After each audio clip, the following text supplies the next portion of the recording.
السلام علیکم محترم ناظرین، پروگرام ادب ادیب کے ساتھ آپ کا میزبان عبدالرحمن مومن حاضر ہے۔ پروگرام ادب ادیب میں ہم آپ کی ملاقات کرواتے ہیں ادب کے شعبے سے تعلق رکھنے والی مختلف شخصیات سے، ادیبوں سے، شعراء کرام سے۔ آپ ان سے ان کی شاعری سنتے ہیں، ان کا ادب سنتے ہیں، اور بہت سے ایسے سوالات ہم ان سے کرتے ہیں جن کے جواب آپ جاننا چاہتے ہیں۔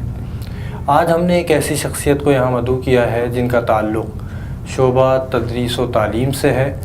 اس کے علاوہ شاعر ہیں، بہت اچھا شعر کہتے ہیں۔ بنیادی طور پہ ان کا تعلق میر پور خاص سے ہے، اور ایک خاص وقت میں یہ وہاں سے ہجرت کر کے کراچی تشریف لائے اور یہاں پر تدریس کے فرائض انجام دیتے رہے۔ آج کل بھی کراچی کے ایک تعلیمی ادارے سے تدریسی فرائض انجام دے رہے ہیں۔ میری مراد محمد علی منظر صاحب سے ہے، ہم انہیں اپنے پروگرام میں خوش آمدید کہتے ہیں۔ بہت شکریہ آپ کا۔ اور کیسے مزاج ہیں آپ کے؟ خیریت سے ہیں؟ ٹھیک، بالکل خیریت سے ہیں۔ ہم اپنے پروگرام میں جن مہمانوں کو دعوت دیتے ہیں ان سے عموماً ہم شاعری، ان کا ادب سنتے ہیں۔ جی، آپ چونکہ شاعری کرتے ہیں تو ہم آپ سے شاعری سنیں گے، اور ایک جو سب سے بنیادی سوال ہوتا ہے یا سب سے پہلے جو بات ہم کرتے ہیں وہ یہ پوچھتے ہیں کہ آپ کا تعلق ادب سے کس طرح شروع ہوا یا تعلق کس طرح جڑا، اور شاعری کی طرف آپ کیسے آئے؟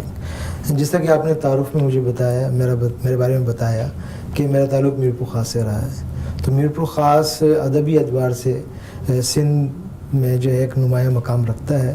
وہاں بڑے مشاعرے ہو چکے ہیں، بڑی ادبی تقریبات ہوتی رہی ہیں، بڑے لوگ خاص طور پر وہاں پر رفیق احمد نقش جو کہ کراچی میں بھی اپنا نام بنا چکے ہیں، اور ان کا تعلق میر پور خاص سے رہا۔ یعقوب خاور، بشیر عنوان، یہ ادب میں اپنی جگہ بہت اچھے طریقے سے بنا چکے ہیں۔ مصطفیٰ ارباب کا تعلق نثری نظم کے حوالے سے بہت بڑا نام ہے وہ، تو ان سے دوستی رہی، تو ایک سلسلہ بن گیا دوستوں کے ساتھ پڑھنے پڑھانے کا۔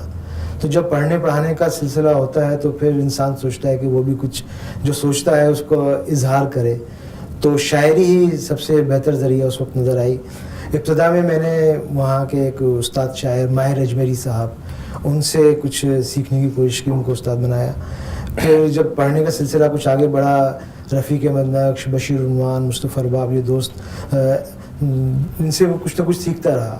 پھر جو ہم اثر تھے ان میں صدیق ہمایوں، ماجد حسن، یہ بھی ادبی دنیا میں اپنا نام بنا رہے ہیں، تو ان کے ساتھ ایک تعلق بنا، پڑھنے کا سلسلہ چل رہا تھا تو لکھنا بھی شروع کر دیا۔ صحیح۔ آپ دنیا میں تو 60 کی دہائی کے اواخر میں آئے، لیکن ادبی منظرنامے میں آپ کب آئے؟ جی، ادبی منظرنامے میں 90s میں جو ہے وہ میری انٹرویو حلقہ ارباب ذوق کے نام سے، حلقہ ارباب ادب کے نام سے، میر پور خاص کا ایک ادبی تنظیم ہے، وہاں وہ نئے نوجوان لکھنے والوں کو اور نوجوان لکھنے والوں کو پروموٹ کرتی ہیں۔ پھر ان کی جو نشستیں ہوتی تھیں اس میں سیکھنے سکھانے کا بہت موقع ملا۔ تنقیدی نشستیں خاص طور پر وہاں کی بڑی بھرپور ہوا کرتی تھیں، اور کسی بھی رعایت کے بغیر، یہ دیکھے بغیر کہ وہ نیا لکھنے والا ہے، پرانا لکھنے والا ہے، اس کی جو ادبی تخلیقات ہیں ان پر بہت بھرپور قسم کی گفتگو ہوا کرتی تھی۔ خاص طور پر رفیق احمد نقش اس سلسلے میں بڑے اہم کردار ادا کرتے تھے۔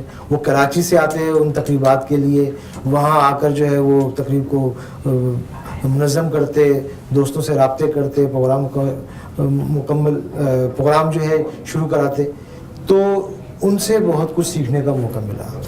انہوں نے ادبی طور پر جو ہے خاصی رہنمائی کی میری۔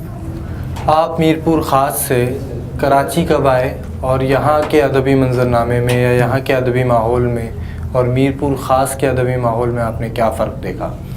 اچھا، میں جب ماسٹرز میں نے کیا سندھ یونیورسٹی جامع شروع سے، تو ہمارے اساتذہ میں عتیق جیلانی، مرزا سلیم بیگ، سعدیہ نسیم صاحبہ تھیں، تو ان سے بھی بہت کچھ سیکھا۔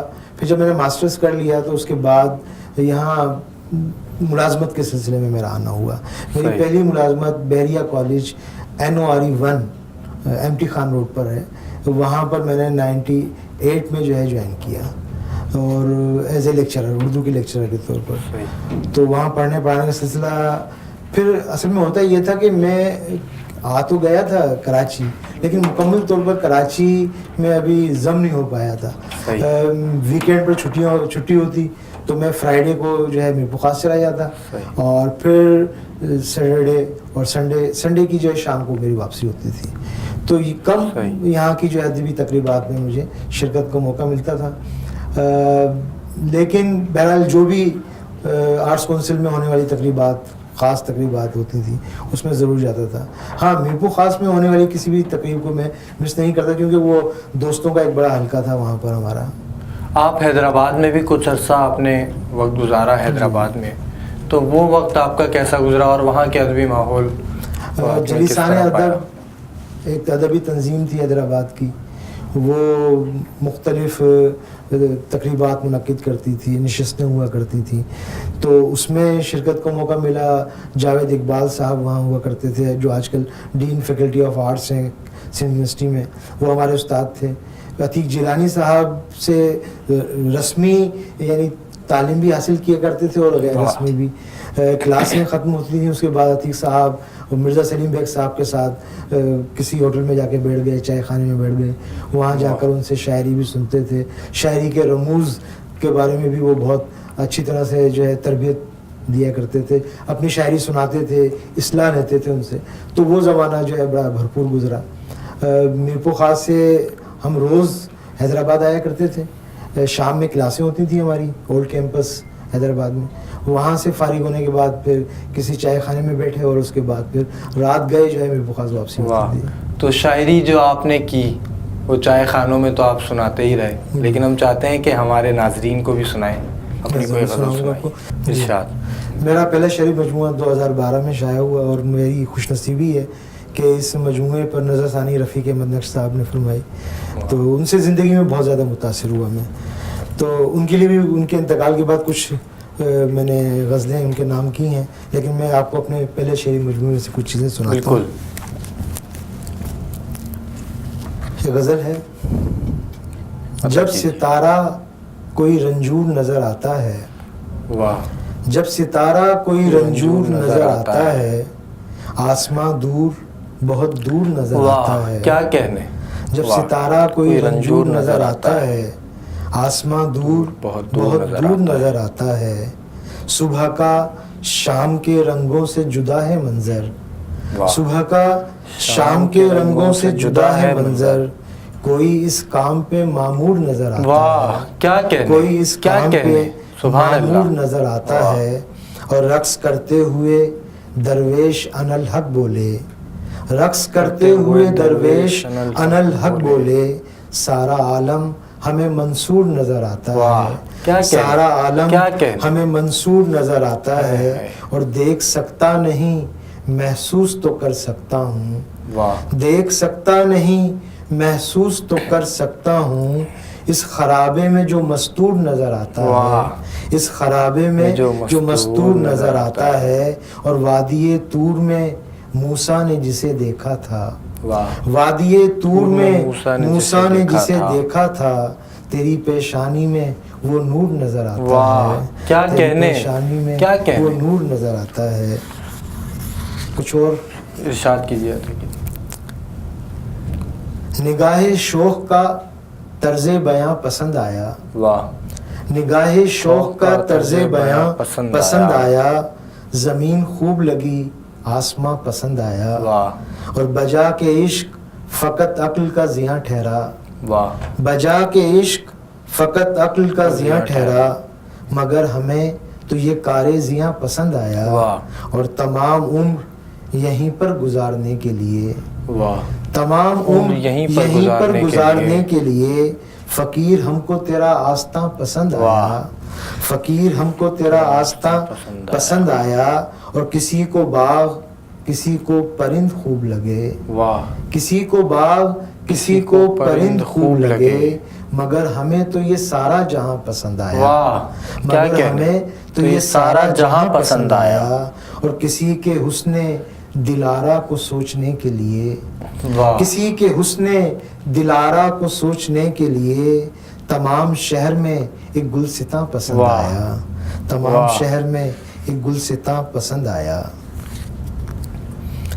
ایک شاعر ہیں اکبر معصوم, ان کی نظر ایک غزل کی ہے میں نے, ان سے مراسم بھی رہے, سانگڑ سے تعلق تھا ان کا, لیکن ایک چھوٹے سے شہر میں رہتے ہوئے بالکل بھرپور شاعری ہونے کی. بہت خوب غزلیں کہتے ہیں. صحرا نہ پیاس ابر نہ ساگر بناؤں گا، صحرا نہ پیاس ابر نہ ساگر بناؤں گا، تشنا لبی کا اور ہی منظر بناؤں گا، واہ خواب و خیال رکھوں گا اپنے سنبھال کے، واہ خواب و خیال رکھوں گا اپنے اپنے سنبھال کے، لفظوں سے شوخ رنگ کے پیکر بناؤں گا، واہ لفظوں سے شوخ رنگ کے پیکر بناؤں گا، اور پہلے تو ایک مکان ٹھکانہ کروں گا میں، واہ پہلے تو ایک مکان ٹھکانہ کروں گا میں، پھر تیرے ساتھ مل کے اسے گھر بناؤں گا، کیا کہنے تیرے ساتھ مل کے اسے گھر بناؤں گا، اور کب تک حصار ذات میں